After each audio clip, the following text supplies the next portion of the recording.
இப்போ நம்ம வீட்டில்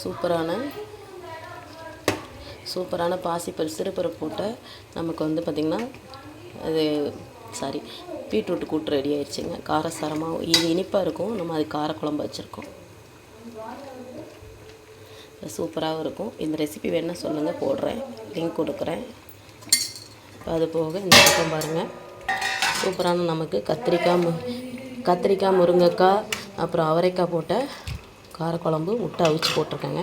சூப்பராக இருக்கும் இன்றைக்கி. இப்போ நம்ம பாசிப்பருப்பு கூட்டு பாருங்கள், நல்லா கட்டி ஆயிடுச்சு. ஜீரகம் பூண்டு போட்டாச்சு. இப்போ பாசிப்பருப்பும் பீட்ரூட்டும் வந்து நான் வந்து வேக வச்சிட்டேன் உப்பு போட்டு. அதுக்கப்புறம் மஞ்சள்தூள் போட்டு இப்போ வெங்காயம் தாளிப்பு போட்டுட்டு இப்போ சாம்பார் தூள் போட்டுக்கலாம். சாம்பார் தூள் போட்டால் ரொம்ப டேஸ்ட்டாக இருக்கும் பீட்ரூட் கூட்டுக்கு.